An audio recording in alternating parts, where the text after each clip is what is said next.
I don't know how long I went on like this. It was like a fugue state. As if I were back in my bedroom in Jersey City, holding forth for my orangutan and my Civil War soldiers. And when I returned to the classroom in Waltham, all the students had left. Only Strand remained. "You know," I said to him,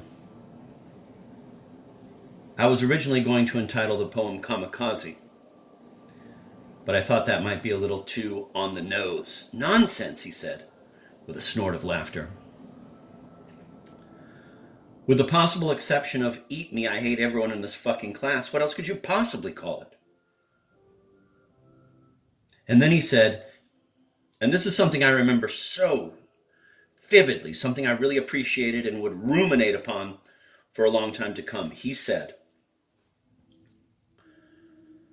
"The explanation of your poem is a better poem than the poem.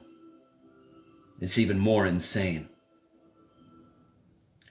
He was a charming, congenial, exceptionally sweet person, very generous, very gracious, very receptive and encouraging, with this quick, mischievous sense of humor. Just a really, really good guy. I remember feeling that so much at the time, even though deep down I suspected that he was just humoring me and was probably saying vastly different things at the off-campus coffee clatches that I was always much too shy and insecure to ever attend.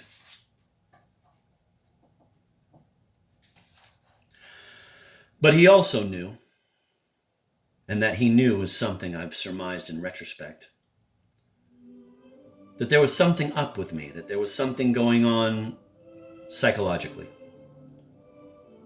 Why else would I insist on entitling poem after poem Shit in a Ramekin, Shit in a Ramekin 2, Shit in a Ramekin 3, Shit in a Ramekin 4, etc., no matter what they were about? I wrote a poem that was just a very standard sort of elegiac reminiscence about taking a nap on a summer afternoon in Deal, New Jersey, and hearing, through the open window, the sound of lawnmowers and birds singing and children playing, and I called it Shit in a Ramekin 5. Another one I remember was inspired by one of those automated promptings you hear at airports. It went something like, "The moving walkway is now ending. Please look down." This was called Shit in a Ramekin 6 or Shit in a Ramekin 7 or something. I was full of anger back then, but obviously so desperate for people to like me and so predisposed to loathe anyone who did in fact like me. That whole routine of rapid cycling neediness and misanthropy, and as arbitrary as it might seem to think of oneself purely in terms of Teds, I think inside I was definitely feeling more like Ted Bundy or Ted Kaczynski than Ted Hughes or Ted Berrigan back then. I have to say that after all these years, I'm still vain enough to prefer having enemies over friends. It's still consoling to me to feel embattled and anathematized. I'm still grateful for anything that drives me back into my little corner of the world. This is my innate, roach-like thigmotropism. For anything that forces me to seek refuge in my ancestral village. What the imaginary intern used to call Studio Mizuho, or around the corner where fudge is made.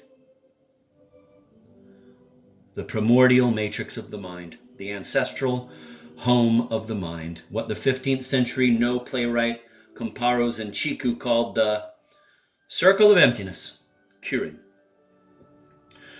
The stage at which the actor transcends distinctions between pure and orthodox styles and improper styles, achieving a return to the beginning, Kairai.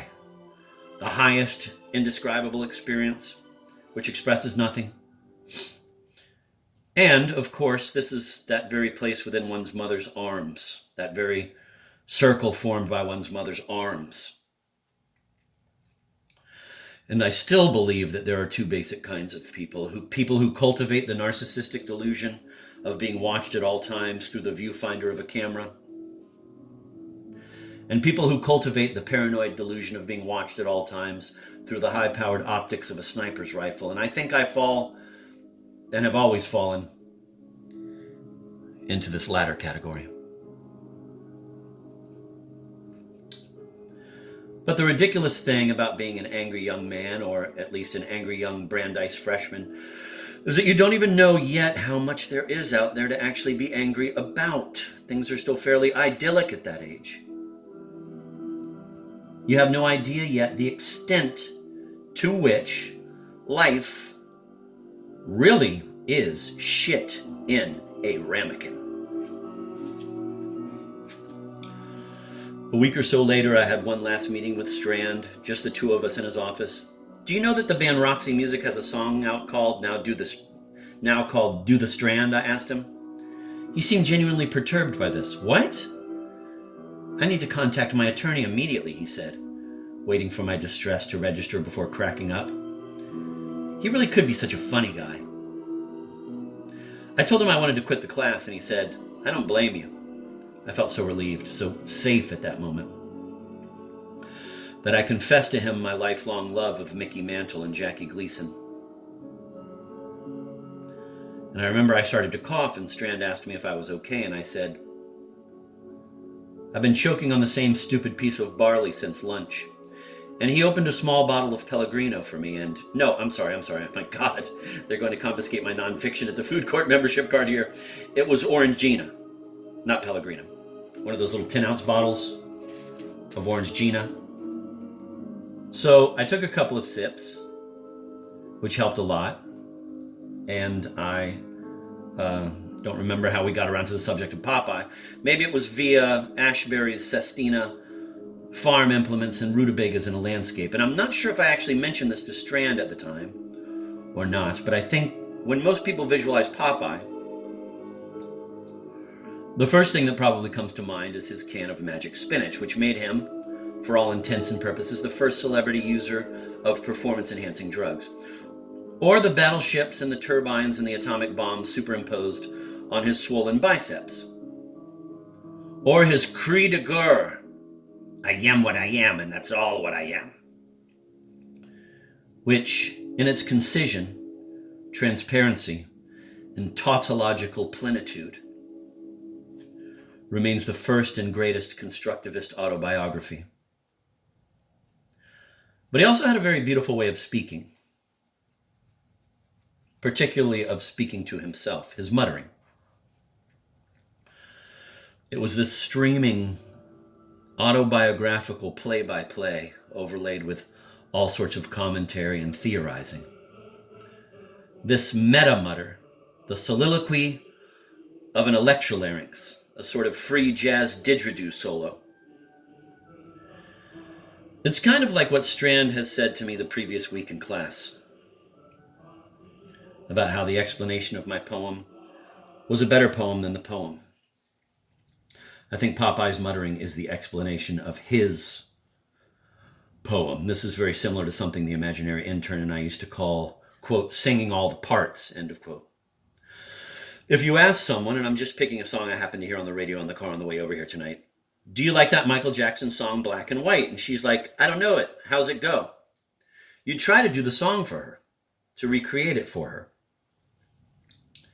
You'd try to approximate some of the percussion with your mouth.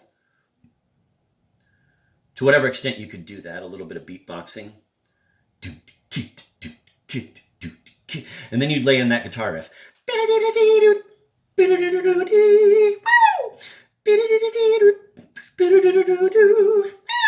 I took my baby on a Saturday bang. Boy, is that girl with you were one and the same. That's singing all the parts. In the actual song, it's all layered, like a pastry, like a millefeuille, a Napoleon. But when you're just doing it by yourself, you have to take all of it apart. It becomes more like an IKEA exploded diagram. And what's simultaneous, what's synchronic in the music, becomes sort of flattened out and sequential in the music, in this representation. And this was something the imaginary intern and I used to always talk about trying to do in Gone with the Mind, trying somehow to express the chord of how one feels at a single given moment in this transient phantom world, standing in the center of a food court at a mall with your mom, but in the arpeggiated, exploded diagram of an autobiography. So then Strand asked if I'd liked comics when I was a kid, and I said that Popeye was a relatively recent interest, but that yes, when I was a little boy, there were comics I liked very much. Which ones, he said. I'm curious. And I remember he was rotating his wrist as if he might have hurt it sailing or playing tennis. And I explained to him that most boys I knew who were into comics at that age were, either into Marvel, things like Spider-Man, Iron Man, the Hulk, Thor, X-Men, or into DC, stuff like Superman and Batman and Green Lantern. But somehow I got steered into Harvey Comics. In Harvey Comics, their roster of heroes consisted of an assortment of basically pathetic, feckless, feeble-minded pariahs. These were, come to think of it, actually the first misfits I, quote, befriended, end of quote. A couple of them were clearly psychotic, but for the most part, they were just fantastically stupid. I mean, like mentally defective, low-grade, moron stupid. A bunch of guffawing, gullible half-wits who just wanted everyone to be their friend, who'd get into a car with anyone, sell their souls for a cupcake literally made out of crap, follow a fucking balloon off the ledge of a building. But I just found myself identifying with them in a particularly intense way. I felt that they related uncannily to everything I was going through in my life at the time, and I guess I also thought, even at that age, that they were, in some sense, the most poetic of all the comic book characters. Sad Sack, the luckless, disaffected, humiliated soldier. Baby Huey, the ungainly, naive, dim-witted, friendless, anthropomorphic duck. Little Lotta,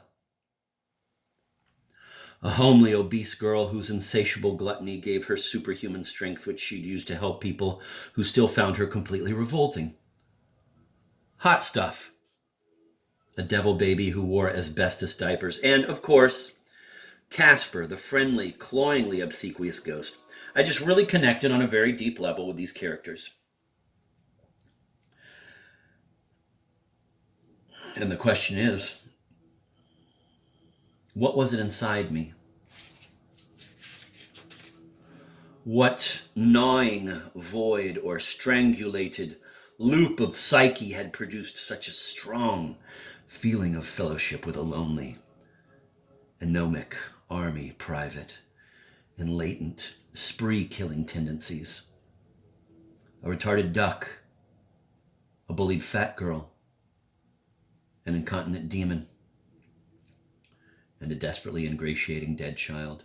And I think the answer has to be, for reasons that are all too apparent, my PTSD from being force-fed beats, from being abandoned on an out-of-control merry-go-round operated by some depraved drifter, the brutality, the inhumanity of the fur-burning, having my fingers deliberately mangled in a carpet cleaner, being left in a filthy, stinking, cacophonous, violent hospital ward, all by myself after a tonsillectomy that I'm pretty sure was performed without anesthesia. And also from just having to watch my mom vomit and hemorrhage all over the place. Mark winks at his mom, who's shaking her head, smiling with forbearance.